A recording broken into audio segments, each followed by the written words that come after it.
கிறிஸ்துவுக்குள் பிரியமானவர்களே, ஆண்டவராகிய இயேசு கிறிஸ்துவின் நாமத்தினாலே வாழ்த்துக்கள். இதுவரைக்கும் கண்ணின் மணி போல காத்து வந்த என் ஆண்டவர் இயேசு இனிமேலும் நடத்த வல்லமையுள்ளவராய் இருக்கிறார். உங்கள் கசப்பான வாழ்க்கை மதுரமாய் மாறும் என்று ஆண்டவர் சொல்லுகிறார். எவ்வளவு நல்ல தெய்வம்! வானத்தை பூமி படைத்தவர் நமக்கு ஆண்டவராய் இருக்கிறார். அவர் நம்மை தெரிந்து கொண்டார். வானம் சிங்காசனம் பூமி பாதபடி அந்த தெய்வத்தை சிறிது நேரம் என்னோடு கூட சேர்ந்து ஆராதிப்பீர்களா? Thank you Lord. சேர்ந்து பாடுவோமா? இருக்கிற இடத்துல ஆண்டவர் உயர்த்தி பாடுவோம். உம்மை பாடாத நாட்களும் இல்லையே, உம்மை தேடாத நாட்களும் இல்லையே, உம்மை பாடாத நாட்களும் இல்லையே, உம்மை தேடாத நாட்களும் இல்லையே, உம்மை பாடாத நாட்களும் இல்லையே, உம்மை தேடாத நாட்களும் இல்லையே. உம்மை அல்லாமல் யாரை நான் நேசிப்பேன்? உமக்காக அல்லாமல் யாருக்காக வாழுவேன்? உம்மை அல்லாமல் யாரை நான் நேசிப்பேன்? உமக்காக அல்லாமல் யாருக்காக வாழுவேன்? நம்புங்கப்பா உங்க பிள்ளைய, நம்புங்கப்பா உங்க பிள்ளை உங்களை நம்புறாரு. நம்புங்கப்பா உங்க பிள்ளைய, நம்புங்கப்பா உங்க பிள்ளைய. உம்மை பாடாத நாட்களும் இல்லையே, உம்மை தேடாத நாட்களும் இல்லையே, உம்மை பாடாத நாட்களும் இல்லையே, உம்மை தேடாத நாட்களும் இல்லையே. என் பொருத்தனைகள் நிறைவேற்றி ஸ்தோத்திரங்கள் செலுத்துவே, என் பொருத்தனைகள் நிறைவேற்றி ஸ்தோத்திரங்கள் செலுத்துவே, ஆராதித்து உம்மை உயர்த்துவே. நம்புங்கப்பா உங்க பிள்ளைய, ஓ ஆராதித்து உம்மை உயர்த்துவே. நம்புங்கப்பா உங்க பிள்ளைய. நீங்கள நம்புறீங்களா? உம்மை பாடாத நாட்களும் இல்லையே, உம்மை தேடாத நாட்களும். நீங்களா இருக்கிற இடத்துல சொல்லுங்க. உம்மை பாடாத நாட்களும் இல்லையே, உம்மை தேடாத நாட்களும் இல்லையே. சொந்தம் என்று சொல்லிக் கொள்ள உம்மை விட யாரும் இல்லை, சொத்து என்று அள்ளிக்கொள்ள உம்மை விட ஏதும் இல்லை.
ரொம்ப நல்லவருங்க, நம்மை கைவிடாதவர்.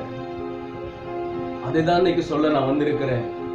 இதுவரைக்கும் 4 மாதங்கள் கண்ணின் மணி போல காத்தவருங்க, இந்த 5வது மாதத்தில் உங்களை அற்புதமாய் நடத்துவார். இஸ்ரவேல் ஜனங்களை அவர் நடத்தினார். வனாந்தரத்தில் கசந்த வாழ்வை மதுரமாய் மாற்றினார். அந்த இயேசு நம்மோடு கூட இருக்கிறார். அப்படியே கைகளை உயர்த்தி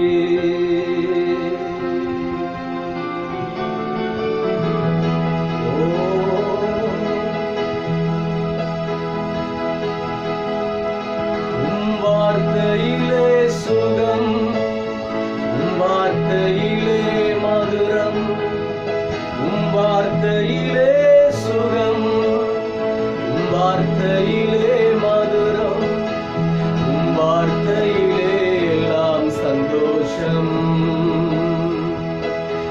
வார்த்தையிலே எல்லாம் சந்தோஷம். மாறாவின் தண்ணீர் எல்லாம் மதுரமாக மாறி போகும்.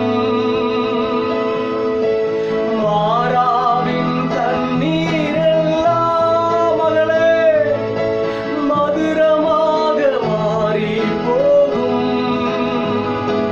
கண்ணீர் மாறிடும், துக்கம் மாறிடும் மகனே, கண்ணீர் மாறிடும், துக்கம் மாறிடும். ஒரு வார்த்தை சொல்லும் கர்த்தாவே, என் வாழ்க்கையெல்லாம் செழிப்பாகுமே. ஒரு வார்த்தை சொன்னால் போதுமே. இருளான வாழ்க்கையெல்லாம் வெளிச்சமாக மாறி போகும். இருளான வாழ்க்கையெல்லாம் வெளிச்சமாக மாறி போகும். கண்ணீர் மாறிடும். என்னோடு இருப்பதா உங்கள் துக்கம் சந்தோஷமாய் மாறும். பிரியமானவர்களே, அவர் ஒரு வார்த்தை சொன்னால் உங்கள் துக்கம் சந்தோஷமாய் மாறும். கிறிஸ்துவுக்குள் அன்பானவர்களே, இயேசுவின் நாமத்தில் வாழ்த்துக்கள். என்னோடு கூட சேர்ந்து நாம் இணைந்து கர்த்தரை ஆராதித்தோம். அவர் ஆராதனைக்கு உரியவர், அவர் நம்மை நேசிக்கிறவர். ஆமென். இந்த நேரத்திலும் உங்களிடத்தில் சில வார்த்தைகளை பகிர்ந்து கொள்ள ஆசைப்படுகிறேன். யாத்ராகமத்தின் புஸ்தகம் 15ஆம் அதிகாரம் 22ஆம் வசனத்திலிருந்து 26ஆம் வசனம் வரைக்கும் வாசிக்க கேட்போம். பின்பு மோசே இஸ்ரவேல் ஜனங்களை சிவந்த சமுத்திரத்திலிருந்து பிரயாணப்படுத்தினான். அவர்கள் சூர் வனாந்தரத்தில் புறப்பட்டு போய் 3 நாள் வனாந்தரத்தில் தண்ணீர் கிடையாமல் நடந்தார்கள். அவர்கள் மாராவிலே வந்தபோது மாராவின் தண்ணீர் கசப்பா இருந்ததினால் அதை குடிக்க அவர்களுக்கு கூடாதிருந்தது. அதனால் அவ்விடத்திற்கு மாரா என்று பெயரிடப்பட்டது. அப்பொழுது ஜனங்கள் மோசேக்கு விரோதமாய் முறுமுறுத்து எண்ணத்தை குடிப்போம் என்றார்கள். மோசே கர்த்தரை நோக்கி கூப்பிட்டான். அப்பொழுது கர்த்தர் மோசேக்கு ஒரு மரத்தை காண்பித்தார். அதை அவன் தண்ணீரில் போட்ட உடனே அது மதுரமான தண்ணீராயிற்று. ஆமென். மதுரமாய் மாறிவிட்டது.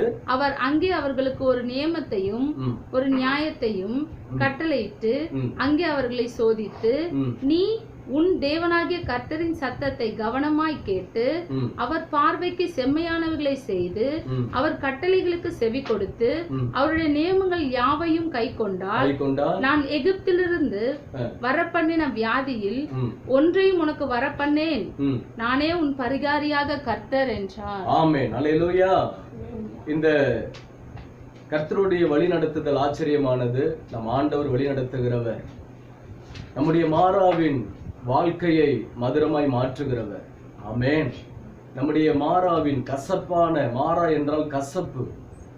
இங்கே சம்பவத்தில் வாசிக்கிறோம், இஸ்ரவேல் ஜனங்கள் 430 வருஷம் அடிமைத்தனம் மாறி ஆண்டவர் மோசே என்கிற மனிதர் மூலியமாக இஸ்ரவேல் ஜனங்களை அங்கே தடைகள் எல்லாம் உடைத்து அங்கே எகிப்திலிருந்து அவர்களை விடுதலை பண்ணி தேவன் கொண்டு வருகிறார். அங்கே வரும்போது சிவந்த சமுத்திரத்தை இரண்டாக பிளந்து ஜனங்களை வெட்டாந்தரையில் நடப்பது போல நடத்தி கொண்டு வருகிறார். அவர்கள் வருகிற வழியிலே பாலும் தேனும் ஓடுகிற தேசத்தை நோக்கி கர்த்தர் கொண்டு போகிறார். பிரியமானவர்களே, இந்த சம்பவம் நாம் அறிந்ததுதான். அப்படி மோசேயின் தலைமையில ஜனங்கள் 20 லட்சம் பேர் சுமார் வரும்போது, அவர்கள் அந்த செங்கடலை கடந்து வரும்போது அவர்கள் வந்து சேர்ந்த இடம் அங்கே 22ஆம் வசனத்துல வாசிக்கிறோம். சிவந்த சமுத்திரத்திலிருந்து பிரயாணப்படுத்தினான், மோசே படுத்தினார். அவர்கள் சூர் வனாந்தரத்துக்கு புறப்பட்டு போய் 3 நாள் வனாந்தரத்தில் தண்ணீர் கிடையாமல் நடந்தார்கள். பாருங்க, 3 நாள் தண்ணி கிடைக்காம அவர்கள் நடந்தார்கள். 3 நாட்களாய் குடிப்பதற்கு தண்ணீர் இல்லை. தண்ணீர் என்பது ஒரு முக்கியமான ஒரு காரியம். நாம் உயிர் வாழ்வதற்கு உணவு இல்லாவிட்டாலும் பல நாள் வாழ்ந்து விடலாம். தண்ணீர் இல்லாமல் நாம் பல நாட்கள் வாழ முடியாது. தேவனால் நடத்தப்பட்ட ஜனங்களுக்கு 3 நாள் அங்கே தண்ணி இல்லை பாருங்க. ஆனால் கர்த்தர் அற்புத விதமாய் பாருங்க, அந்த 23ஆம் வசனத்துல அவர்கள் மாறா என்ற அந்த இடத்திற்கு வந்தபோது அந்த மாறாவின் தண்ணீர் அங்க பாருங்க, அந்த தண்ணியாவது குடிக்கலாமான்னு அந்த ஜனங்கள் அள்ளி அவங்க குடிச்சு வாயில வச்சு பாக்குறாங்க. பிரியமானவர்களே, அந்த மாறாவின் தண்ணீர் பாருங்க கசப்பா இருந்தது. இதை கேட்கிற அன்பான சகோதரியே, சகோதரனே, உங்க வாழ்க்கையில இந்த நாள்ல ஸ்தோத்திரம், நீங்க ஒருவேளை இந்த மாறாவின் அனுபவத்துல இருக்கிறீங்களா? இந்த குடும்பத்துல ஒரு கசப்பு, உறவுல ஒரு கசப்பு, வியாதியினால ஒரு கசப்பு, உங்க வாழ்க்கையில பிள்ளைகள் மூலியமா ஒரு கசப்பு, குடும்பத்துல ஸ்தோத்திரம் ஏதோ விதத்துல நீங்க கசப்பான ஒரு எண்ணத்துல, கசப்பான ஒரு வாழ்க்கையில நீங்க மாட்டி இருக்கிறீங்களா? கர்த்தர் இந்த நாள்ல சொல்லுகிறார், இந்த செய்தியின் மூலியமா உங்க மாறாவின் வாழ்க்கை மதுரமாய் மாறும். பிரியமானவர்களே, மாறாவின் வாழ்க்கை நீங்களும் சொல்லி பாருங்க, ஏசப்பா நாமத்துல என் வாழ்க்கையில இருக்கிற அந்த கசப்பு மாறாவின் தண்ணீர் வாழ்க்கை அது மதுரமாய் மாறுகிறது. அல்லேலூயா. அங்கே வாசிக்க கேட்டோம், ஆண்டவர் உடனே ஆண்டவர் சும்மா இல்லை பாருங்க. நம்ம ஆண்டவர் ஜனங்கள் மோசேக்கு விரோதமா முறுமுறுக்கிறாங்க. ஜனங்க எப்பொழுதும் அவங்க சில குணம் பாத்தீங்கன்னா, ஆண்டவர் நன்மை செய்யும் போது செங்கடலை திறக்கும் போது நல்லவர் என்று பாட்டு பாடி வந்தார்கள். 15ஆம் அதிகாரத்துல அதுல முன்பாக பாத்தீங்கன்னா ஸ்தோத்திரம், ஜனங்கள் ஆரவாரம் நடனத்தோடு கர்த்தர் நல்லவர் அவரை துதிங்கள் என்று சொன்னாங்க. ஆனா கொஞ்ச நேரத்துல தண்ணி இல்லைன்னு ஊழியக்காருக்கு விரோதமா, மோசேக்கு விரோதமா, தேவனுக்கு விரோதமாய் முறுமுறுத்தார்கள் பாருங்க. ஆனாலும் மோசே தேவ மனிதன் கர்த்தரை நோக்கி கூப்பிட்டார். கர்த்தரை நோக்கி கூப்பிட்ட உடனே, தேவனே எங்க ஜனங்களுக்கு இறங்கும் என்று சொன்ன போது அங்கே கர்த்தர் ஜனங்களுக்கு இறங்கினார். மோசேட்ட ஒரு மரத்தை காண்பிக்கிறார். அந்த மரத்தை துண்டை வெட்டி போட்ட உடனே அந்த மாறாவில் இருந்த கசப்பு தண்ணீர் மதுரமாய் மாறினது. ஹல்லேலூயா, ஹல்லேலூயா.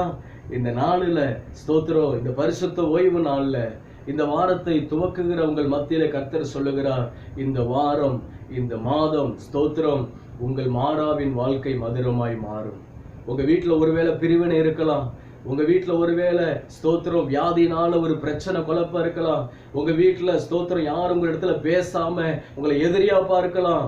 ஆனால் கர்த்தர் சொல்லுகிறார், அவர் இடைப்பட்டு உங்கள் மாறாவின் வாழ்க்கையை ஸ்தோத்திரம் இந்த நிமிஷத்துல அவர் மதுரமாய் தித்திப்பாய் மாற்றுகிற தேவனாய் இருக்கிறார்.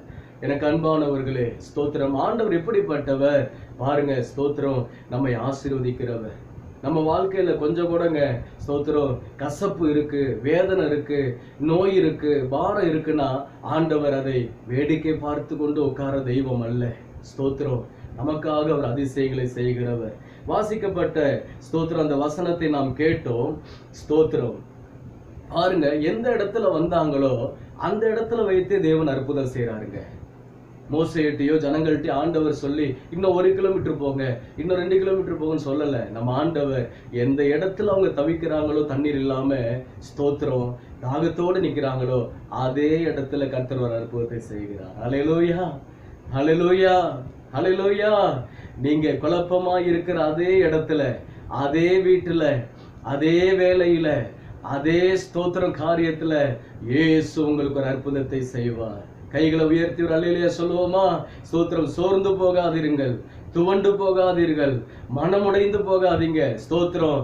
உங்களுக்கு அதிசயத்தை செய்கிற தேவன் உண்மை உள்ளவராயிருக்கிறார். ஹல்லேலூயா சொல்லுவோமா? ஹல்லேலூயா. அவர் God is a miraculous God. நம் ஆண்டவர் அற்புதத்தை செய்கிற தேவன். ஸ்தோத்திரம். இங்கே மோசே என்கிற ஒரு ஊழியக்காரனை வைத்து ஆண்டவர் 20 லட்சத்துக்கு மேலான ஜனங்களை, ஸ்தோத்திரம், பாருங்க, அவர் தண்ணீரை கொடுத்து அவர் தாகத்தை தீர்க்கிறார். ஹல்லேலூயா. ஸ்தோத்திரம். சங்கீதத்தில் வாசிக்கிறோம், கர்த்தர் கவனமுள்ள ஆத்துமாவை திருப்தியாக்குகிறார், பசியுள்ள ஆத்துமாவை ஆண்டவர் நன்மையினால நிரப்பி திருப்தியாக்குகிறார். பிரியமானவர்களே, ஆண்டவர் உங்களையும் திருப்தியாக்குவார். ஸ்தோத்திரம். இந்த ஸ்தோத்திரம் மோசே ஒரு மனிதனை கொண்டு அந்த மாறாவின் தண்ணீரை ஆண்டவர் மதுரமாய் மாற்றினார். உங்க ஒருத்தவங்களை வைத்துதான். நல்ல விசுவாசமா இருக்கிறீங்களே, ஜெபிக்கிறீங்களே, ஆண்டவர் துதிக்கிறீங்களே, கர்த்தருக்காக ஊழியம் செய்றீங்களே, உங்க சபையோடு இணைந்து, உங்க ஊழியக்காரரோடு இணைந்து, ஸ்தோத்திர தேசத்துக்காக ஜெபிக்கிறீங்களே, உங்க ஒருத்தரை வைத்துதான் ஸ்தோத்திரம் உங்க குடும்பத்தையும் தேசத்தையும் உங்க கிராமத்தையும் தெருவையும் கர்த்தர் கசப்பை மாற்றி தித்திப்பாய் உங்க வாழ்க்கையை மாற்ற போகிறார். ஒரு அல்லேலூயா சொல்லலாமா? அல்லேலூயா. ஸ்தோத்திரம். ஒரு 3 விஷயத்தை சொல்லி ஸ்தோத்திரம் இந்த செய்தியை முடித்து உங்களுக்காக ஜெபிக்க விரும்புகிறேன். ஸ்தோத்திரம். கர்த்தர் உங்களை ஆசீர்வதிப்பாராக. இந்த மாறாவின் தண்ணீர், ஒருவேளை ஆமா ஸ்தோத்திரம் அண்ணன் நீங்க சொல்ற மாதிரிதான் என் வாழ்க்கையில இன்னைக்கு குழப்பம் இருக்குது, ஸ்தோத்திரம் கசப்பா இருக்குது, என்னை யாரும் புரிஞ்சிக்கல, என்னாலையும் புரிஞ்சிக்க முடியல நினைக்கிறீங்களா? இந்த மாறாவின் தண்ணீர் மதுரமா மாற ஸ்தோத்திரம், ஆமேன், ஸ்தோத்திரம், என்ன காரணம், நம்மகிட்ட என்ன விஷயம் இருக்கணும், அந்த ஒரு 3 விஷயத்தை மட்டும் சொல்லி நான் ஸ்தோத்திரம் ஜெபிக்க விரும்புகிறேன். 3 காரியம். மாறாவின் தண்ணீர், இந்த கசப்பு மாற வேண்டுமானால் நம்மிடத்துல இருக்க வேண்டிய ஸ்தோத்திரம், நமக்கு என்ன தேவை, என்ன குணம் தேவை, என்ன சிந்தை தேவை என்பதை குறித்து ஒரு 3 காரியம். முதலாவது ஸ்தோத்திரம், என்னை அழைத்தவர் என்னை அலைய விட மாட்டார். என்னை அழைத்தவர், என்னை இரட்சித்தவர், என்னை தாயின் கருவிலை தெரிந்து கொண்டவர் என்னை எதற்கும் எங்கேயும் அலைய விட மாட்டார் என்ற தேவனை குறித்த நல்ல அறிவு நமக்கு தேவை. அல்லேலூயா. என்னை அழைத்தவர் என்னை அலைய விட மாட்டார். மோசேக்கு அப்படிப்பட்ட ஒரு எண்ணம். ஏன்னா ஏற்கனவே செங்கடலை, அவ்வளோ பெரிய கடலை ஒரு கோலை வைத்து ஆண்டவர்கிட்ட கேட்கிறார், ஆண்டவரே செங்கடல் நிற்குது, ஸ்தோத்திரம், நீ கவலைப்படாத, உன் கையில இருக்கிற கோலை நீட்ட உடனே செங்கடல் 2ஆக பிளந்து நிற்கிறது. அங்கே வெட்டாந்தரையில கடக்க பண்ணினார். அந்த அறிவு, தேவனை குறித்த அறிவு மோசேக்கு இருந்தது. ஸ்தோத்திரம். வர வழியெல்லாம் மோசேக்கு நல்லா தெரியும், ஆரோனுக்கு தெரியும்.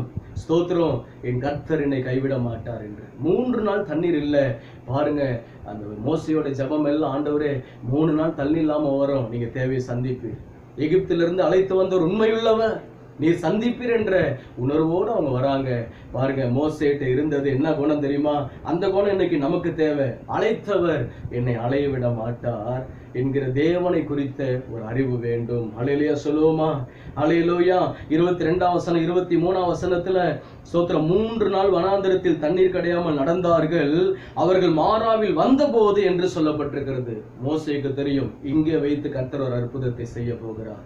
அங்கே கோலை நீட்டி செங்கடலை திறந்தாரு, இங்க கண்டிப்பா ஒரு அற்புதத்தை காண்பிப்பார். ஒரு அல்லேலூயா சொல்லுங்க பாப்போம். அல்லேலூயா. தேவனை குறித்த அறிவு. தேவன் எப்படிப்பட்டவர்? அவர் தகப்பன் உள்ளம் கொண்டவர், தாயை போல தேற்றுகிறவர். அதைதான் நாம் வாசிக்கிறோம். ஸ்தோத்திரம். 2 கொரிந்தியர் 2:14 வாசிக்க கேட்போம். கிறிஸ்துவுக்குள் எப்பொழுதும் எங்களை வெற்றி சிறக்க பண்ணி, கிறிஸ்துவுக்குள் எப்பொழுதும் எங்களை வெற்றி சிறக்க பண்ணி, எல்லா இடங்களிலும் பாருங்க, ஒரு சில இடத்துல இல்ல, எல்லா இடங்களிலேயும் எங்களை கொண்டு அவரை அறிகிற அறிவின் வாசனையை வெளிப்படுத்துகிற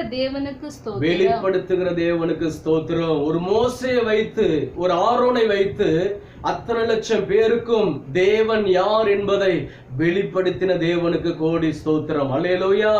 இதை கேட்கிற அன்பான சகோதரனே, சபை ஸ்தோத்திரம், தேவ ஜனமே, ஒருவேளை நீங்க சபைக்கு வராம வீட்டுல இருக்கலாம், ஒருவேளை ஸ்தோத்திரம் உங்க வாழ்க்கை கசப்பா இருக்கலாம், ஸ்தோத்திரம் அடுத்தவங்களை நம்பி நீங்க வாழலாம், உங்க கையில சம்பாத்தியம் இல்லாம இருக்கலாம், நீங்க படிச்ச படிப்புக்கு வேலை இல்லாம இருக்கலாம். ஆனா ஆண்டவர் சொல்றாரு, ஸ்தோத்திரம், பாருங்க, அவர் அற்புதம் செய்கிற தேவன். மோசேக்கு அப்படிப்பட்ட ஒரு அறிவு இருந்தது, என் தேவன் எங்கேயும் அற்புதம் செய்வார். அல்லேலூயா. அதேதான் பவுல் சொல்லுகிறார், ஸ்தோத்திரம், எல்லா இடத்திலும் அவரை அறிகிற அறிவின் வாசனையை வீச செய்கிற தெய்வம். அடுத்த ஒரு வசனத்தை வாசிக்க கேட்போம். 2 பேதுரு 1ஆம் அதிகாரம் 2ஆம் வசனம்.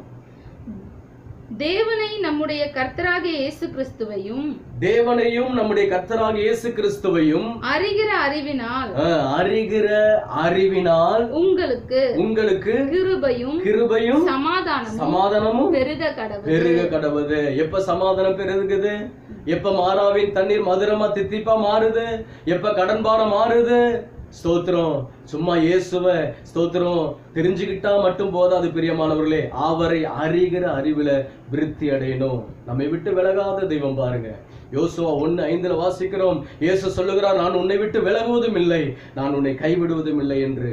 அப்ப முதலாவது மாறாவின் தண்ணீர் உங்க வாழ்க்கையில இருக்கிற கசப்பு மாற வேண்டுமானால் மோசே தேவ மனிதனுக்குள்ள இருந்த அந்த தேவனை குறித்த அறிவு, செங்கடலை பிளந்தவர், ஸ்தோத்திரம், எதிரிகளை பார்வோனின் சேனையை அழித்தவர், எங்களை மீட்டெடுப்பார், இந்த கசப்பான தண்ணீரை மாற்றுவார் என்று அதே இடத்துல பாருங்க, எங்க குழப்பம் இருக்குதோ அங்கதான் கர்த்தர் தீர்வை வைத்திருப்பார். அல்லேலூயா, கர்த்தருக்கு ஸ்தோத்திரம். அடுத்து இன்னொரு காரியம், 2வது காரியத்தை நான் சொல்ல விரும்புகிறேன். ஸ்தோத்திரம். முதல்ல சொன்ன அழைத்தவர் எதற்காகவும் நம்மளை அலையவிட மாட்டார் என்ற அறிவு தேவை. 2வது, என்னை அழைத்தவர் எனக்காக ஒரு அதிசயத்தை காட்டுவார். ஆமென். யாத்திராகமம் 15ஆம் அதிகாரம் 24, 25 வாசிக்க கேட்போம். அப்பொழுது ஜனங்கள் மோசேக்கு விரோதமாய் முறுமுறுத்து எண்ணத்தை குடிப்போம் என்றார்கள். மோசே கர்த்தரை நோக்கி கூப்பிட்டான். அப்பொழுது கர்த்தர் மோசேக்கு ஒரு மரத்தை காண்பித்தார். அதை அவன் தண்ணீரிலே போட்ட உடனே அது மதுரமான தண்ணீராயிற்று. ஹல்லேலூயா. மோசேக்கு தேவன் ஒரு அதிசயத்தை செய்தார். அல்லேலூயா. மோசேக்கு தேவன் ஒரு அதிசயத்தை ஜனங்களுக்கு செய்தார். அப்போ அழைத்தவர் அதிசயத்தை காண செய்வார். மீகா 7:15 வாசிக்கிறோம், உன்னை அதிசயங்களை காண செய்வேன் என்று ஆண்டவர் சொல்லுகிறார். இந்த கொரோனா வைரஸ் வீட்டிலே தடப்பட்டு இருக்கிறீங்களா? வீட்டிலே சோர்ந்து போயிருக்கிறீங்களா? என்னத்தை புசிப்போம், என்னத்தை குடிப்போம், என்னத்தை உடுத்துவோம் என்று கவலையில் இருக்கிறீங்களா? கவலை தூக்கி தூரமா போடுங்க. உங்க மாறாவின் வாழ்க்கை மதுரமாய் மாறுகிறது. ஹல்லேலூயா, ஹல்லேலூயா.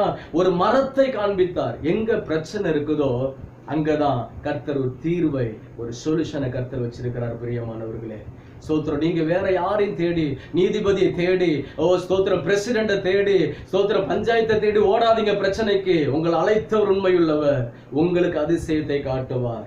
ஒரு மரத்தை காட்டினார். ஆபிரகாமுக்கு ஈசாக்குக்கு பதிலாக ஒரு ஆட்டை காட்டினவர் இங்கே மோசேக்கு ஒரு மரத்தை காட்டுறார். பக்கத்திலேயே மோசே அதை வெட்டி போடுங்கிறாரு. அந்த மரத்துண்டை போட்ட உடனே அது மதுரமாய் மாறுகிறது. அந்த மரத்துண்டு என்றால் என்ன? ஸ்தோத்திரம். அப்போஸ்தலர் 5ஆம் அதிகாரம் 30ஆம் வசனத்தை வாசிக்க கேட்போம். நீங்கள் மரத்திலே தூக்கி கொலை செய்த இயேசுவை நம்முடைய பிதாக்களின் தேவன் எழுப்பி உயிரோடு எழுப்பினார். ஒரு அலையிலே சொல்லுங்க பாப்போம். அந்த மரம் எதற்கு அடையாளம்? அன்றைக்கே அந்த கசப்பை மாத்துகிற அந்த மரம் சிலுவைக்கு அடையாளமா இருக்கிறது. 2000 வருஷத்துக்கு முன்பாக கல்வாரி சிலுவையிலே ஆண்டவர் உங்களுடைய என்னுடைய கசப்பை, பாவத்தை, மீறுதல், அக்கிரமத்தை அவர் உரிந்து கொண்டு பாருங்க, அவர் உறிஞ்சி எடுத்த அந்த எப்படி அந்த மரம் அந்த கசப்பை உரிந்து தித்திப்பை கொடுத்ததோ அதே போலதாங்க இயேசு கல்வாரிங்கிற அந்த மரத்துல சிலுவையில நம்முடைய பாவங்களை அவர் சுமந்து நமக்காக காயமேற்றார். பிரியமானவர்களை, கலங்காதிருங்கள். அதிசயமா அழைத்தவர் உங்களுக்கு ஒரு அதிசயத்தை காண செய்வார். உங்க தொழில்ல, உங்க வியாபாரத்துல இந்த 3 மாதம் நீங்க இழந்துட்டீங்களா? அந்த இழப்பின் மத்தியில தான் கர்த்தர் உங்களுக்கு இரட்டத்தனையான நன்மையை தரப்போகிறார். கைகளை உயர்த்தி அல்லேலூயா சொல்லுவோமா? அப்போஸ்தலர் 10ஆம் அதிகாரம் 39ஆம் வசனத்துல வாசிக்கிறோம். அங்கே ஸ்தோத்திரம், பேதுரு சொல்லுகிறார், மரத்திலே நீங்கள் தூக்கி கொலை செய்த இயேசுவை தேவன் எழுப்பினார் என்று மறுபடியும் வாசிக்கிறோம். அதை வீட்டிலே வாசித்து பாருங்கள். கலாத்தியர் 3:13 வாசிக்கிறோம், மரத்திலே தூக்கப்பட்ட எவனும், மரத்திலே தூக்கி போடப்பட்ட எவனும் சபிக்கப்பட்டவன், கிறிஸ்து நமக்காக சாபமானார். பிரியமானவர்களே, கவலைப்படாதீங்க, இயேசு நமக்காக சாபமானார். 3வது காரியம், ஸ்தோத்திரம், முதலாவது சொன்ன அழைத்தவர் உன்னை அலையவிட மாட்டார், அற்புதம் செய்வார். 2வது சொன்ன அழைத்தவர் உன்னை அதிசயத்தை அதே இடத்துல காண செய்வார். கவலைப்படாதீங்க. 3வது காரியம், ஸ்தோத்திரம், அழைத்தவர் ஸ்தோத்திரம் ஆசீர்வாதத்துல உன்னை அமர செய்வார். வாசிப்போம். யாத்திராகமம் 15ஆம் அதிகாரம் ஸ்தோத்திரம் 27ஆம் வசனம். பின்பு அவர்கள் ஏலிமுக்கு வந்தார்கள். அங்கே 12 நீரூற்றுகளும் 70 பேரிச்ச மரங்களும் இருந்தது. அங்கே தண்ணீர் அருகே பாளையம் இறங்கினார்கள். பாருங்க, ஒரு ஊற்று தண்ணீர் கசப்பா இருந்தது, மாறாவின் தண்ணீர். அதை கர்த்தர் மதுரமாய் மாற்றினார்.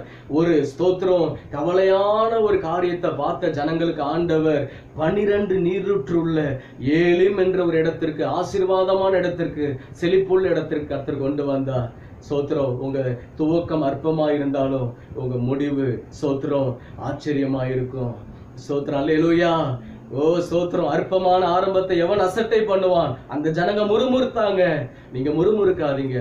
ஸ்தோத்திரம், நீங்க முறுமுறுக்காதீங்க. கர்த்தரிடத்துல நீங்க நம்பிக்கையா இருங்க. என் அழைத்தவர் உண்மையுள்ளவர், நடத்துவார், பஞ்ச காலத்துல போஷிப்பார். பாருங்க, 12 நீரூற்று, 12 நீரூற்று, ஒரு நீரூற்று கசப்பு, 12 நல்ல தண்ணீரையும் சோத்திரம் 70 பேரிச்ச மரங்களும் இருந்தது. நல்ல கவனிங்க, இப்ப ஜனங்களுக்கு இனிப்பான காரியத்தை கர்த்தர் கொடுக்கிறார். கசப்பான காரியத்தை மறைத்து தேவன் இனிப்பான காரியத்தை கொடுக்கிறார். உங்க வாழ்க்கை இனிக்கும். உங்களை கர்த்தர் உயர்த்துவார். நீங்க ஆசீர்வாதமா இருப்பீங்க. ஒன்றுக்கும் கவலைப்படாதீங்க. ஸ்தோத்திரம், சிரித்த முகமா இருங்க. கர்த்தருக்குள்ள சந்தோஷமா இருங்க. பவுல் சொல்லுகிறார், ஸ்தோத்திரம், கர்த்தருக்குள் சந்தோஷமா இருங்கள், சந்தோஷமா இருங்கள் என்று மறுபடியும் சொல்லுகிறேன். ரொம்ப முக்கியமான காரியம், மறுபடியும் சொல்றாரு. ஸ்தோத்திரம், கர்த்தரை அறிகிற அறிவுல வளருங்க.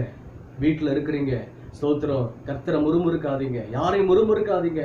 அதுல யாத்திராகமம் 15:26 ஆண்டவர் தெளிவா சொல்றாரு, நீ உன் தேவனாகி கர்த்தரின் சத்தத்தை கவனமாய் கேட்டு அவர் பார்வைக்கு செம்மையானவைகளை செய்து அவருடைய நியமங்களை நியாயத்தை கை கொண்டால் நான் எகிப்தியருக்கு வரப்பண்ணின வியாதிகளில் ஒன்றையும் உனக்கு வரப்பண்ணேன் என்று கர்த்தர் சொல்லுகிறார். அவரே நல்ல மருத்துவர், அவரே நல்ல மருத்துவர். கொரோனா வைரஸ் உனக்கு வராது, கொரோனா கிருமி உன்னை அட்டாக் செய்யாது. நீ கர்த்தருக்குள்ள சந்தோஷமா இருப்ப. எனக்கு வந்துருமோ அவிசுவாசம் வேண்டாம். உன்னை அழைத்தவர் அலைய விட மாட்டார். நீ மருத்துவமனைக்கும் கிளினிக்குக்கும் ஸ்தோத்திரம் ரத்த சுத்திகரிப்புக்கு நீ அலைய மாட்ட. ஸ்தோத்திரம், உன்னை சேதம் இல்லாமல் கர்த்தர் காத்து கொள்ளுவார். ஆமே. நான் உங்களுக்காக ஜெபிக்க போகிறேன். 3 காரியம் சொல்லி இருக்கிறேன். ஸ்தோத்திரம், இந்த செய்தியின் தலைப்பு மாறா இந்த கசப்பின் வாழ்க்கையை கர்த்தர் மதுரமாய் மாற்றுவார். 1, அழைத்தவர் உன்னை அலைவிட மாட்டார், உன்னை நடத்துவார். 2, அழைத்தவர் உன்னை அதிசயத்தை காண செய்வார், இருக்கிற இடத்திலே உன்னை அதிசயத்தை காண செய்வார். 3வது, அழைத்தவர் உன்னை ஆசீர்வாதத்தில் அமர செய்வார். நீ ஆசீர்வாதத்தில் அமருவ. என்னாகமத்தில் வாசிக்கிறோம், இஸ்ரவேலை ஆசீர்வதிப்பதை கர்த்தருக்கு பிரியம். 24:1 வாசிக்கிறோம். அவருக்கு அதான் பிரியம், உன்னை ஆசீர்வதிக்கணும். உன்னை வைரஸ்ல, ஜுரத்துல, கிருமியில அழிக்கணுங்கிறது இல்ல, உன் குடும்பத்தை பிரிக்கணுங்கிறது இல்ல. கர்த்தர் உன்னை சேர்க்க தான் விருப்பப்படுகிறார். கண்களை மூடி ஜெபம் பண்ணுவோம். எங்களை நேசிக்கிற நல்ல ஆண்டவரே, இயேசுவின் நாமத்துல இந்த ஆண்டவரே பரிசுத்த ஓய்வு நாள்ல ஆமே உம்மை துதிக்கிறோம்ப்பா. இவங்க துக்கம் சந்தோஷமாய் மாறட்டும், மாறாவின் தண்ணீர் மதுரமா மாறட்டும்.